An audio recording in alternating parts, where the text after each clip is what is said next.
Hello friends, welcome back to my channel. আজকে তোমাদের সাথে শেয়ার করব দেশি মুরগির ঝোল রেসিপি। একদম ঘরোয়াভাবে রান্না করব।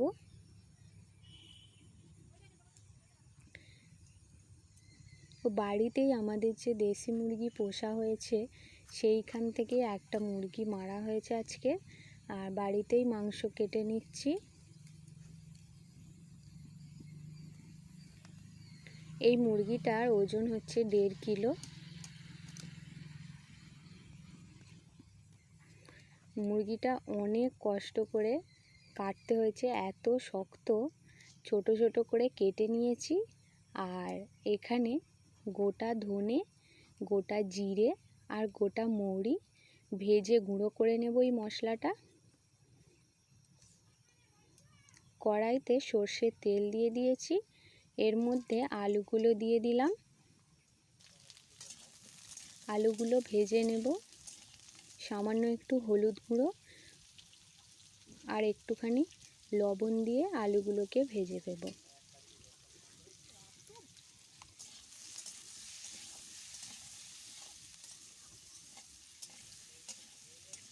শেষ পর্যন্ত ভিডিওটা দেখতে থাকো, সবার খুব ভালো লাগবে। আলুটা ভাজা হয়ে গেছে, নামিয়ে নেব। আবার কড়াইতে তেল গরম করতে দিয়ে দিয়েছি, এর মধ্যে গোটা গরম মশলা দিয়ে দিলাম, একটা তেজপাতা দিয়ে দিলাম। এবার দিয়ে দেব গোটা জিরে, পেঁয়াজ কুচি দিয়ে দিলাম। পেঁয়াজটা একটুখানি ভেজে নেব।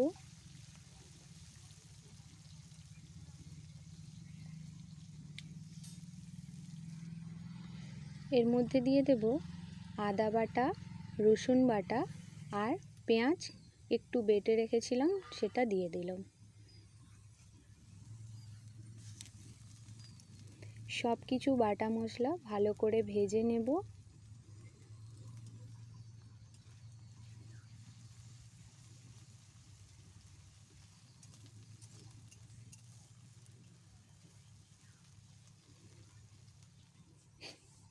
মশলাটা ভাজা হয়ে গেছে, এরপর হলুদ গুঁড়ো দিয়ে দিলাম, স্বাদ মতো লবণ,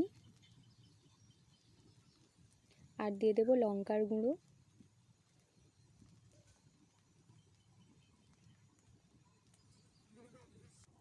আমি এখানে ঝালের পরিমাণটা একটু বেশি দিয়েছি, কারণ দেশি মুরগি একটু ঝাল দিলে বেশি খেতে ভালো লাগবে।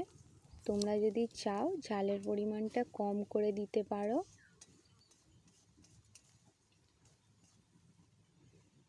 এবারে এর মধ্যে দিয়ে দিলাম ধনে আর গোটা জিরে বাটা।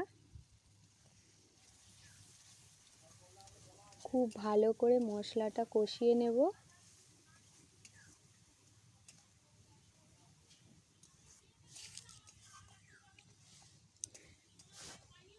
একটু সময় নিয়ে এই মশলাটা কষে নিয়েছি, এর মধ্যে একটু চিনি দিয়ে দিলাম।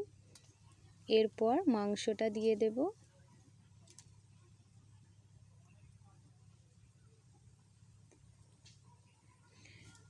দেশি মুরগি তো, তাই একটু সময় নিয়ে রান্না করতে হবে, তাহলে রান্নাটা ভালোও হবে, খেতেও ভালো লাগবে।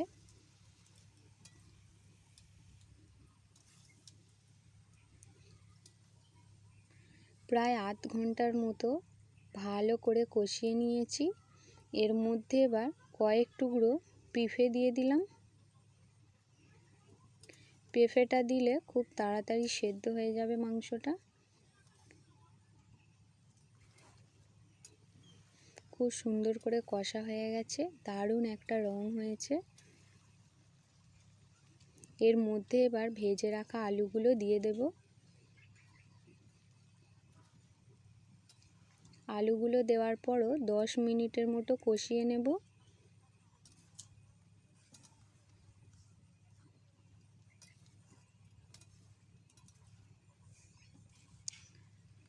গুঁড়ো গরম মশলা দিয়ে দিলাম।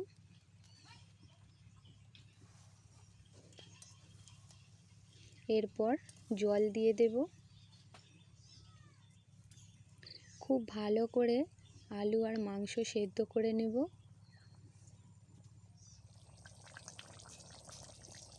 আলু আর মাংস ভালো মতো সেদ্ধ হয়ে গেছে, এবারে নামিয়ে নেব। তো আজকে দেশি মুরগির ঝোল একদম রেডি হয়ে গেছে। এবার খেয়ে দেখার পালা কেমন হয়েছে। তোমরাও বাড়িতে বানাও, খুব ভালো লাগবে। আর আমার চ্যানেলটাকে সাবস্ক্রাইব করে আমার পাশে থেকো। ধন্যবাদ সবাইকে ভিডিওটা শেষ পর্যন্ত দেখার জন্য।